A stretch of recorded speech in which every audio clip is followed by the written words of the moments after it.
সবসময় আমাদের কাজ দেখেন এবং বিভিন্নভাবে অংশগ্রহণ করেন। যেমন এই যে ভ্যান, অটো ভ্যান দিয়েছেন, ঘর দিয়েছেন, বিভিন্ন অসহায় পরিবারে খাদ্য পৌঁছে দিয়েছেন। তিনি একদিন আমাকে বললেন যে মানিক ভাই, আপনার টিমের সদস্য কয়জন? বললেন যে মহিলা পুরুষ দিয়ে 60 জন। পুলিশ 60,000 টাকা পাঠায় দিচ্ছে যে নগদ দিয়ে দিন। আমি জমা করে রাখছি।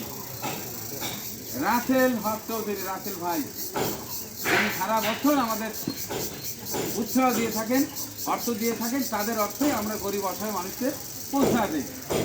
তিনি আপনাদের ঈদের উপহার হিসেবে দিয়েছেন 1 লক্ষ টাকা। এবং জনি ভাই, মতিউর রহমান জনি সাহেব, যিনি আসছিলেন, তিনিও আমাদের টিমের সকলের জন্য 1 লক্ষ পাঠিয়ে দিয়েছেন।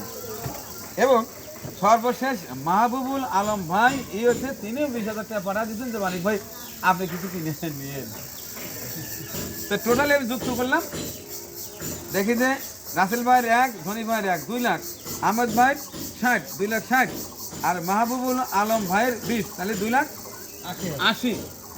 আমি আপনাদের কেনাকাটা করতে করতে আপনি তো নিজেই সব খরচ দিয়েছেন, মোটামুটি 3 লক্ষ টাকা পার হয়ে গেছে। আর আজকে লাগলো নগদ 60,000। তাহলে কি হলো? 3,60,000। এখানে আমি পাইছি 2,80,000। তাহলে আর বাদ বাকি কত? 80,000। এই 80,000 আপনার মানিক ভাই।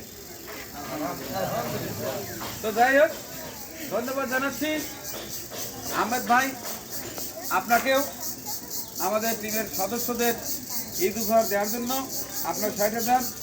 রাসেল হক চৌধুরী, রাসেল ভাই, আপনার উপহার ছিল 1 লক্ষ।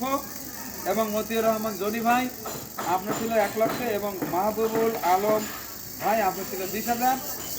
আর এই টোটালি 2,80,000 আমার খরচ করেছি 3,60,000।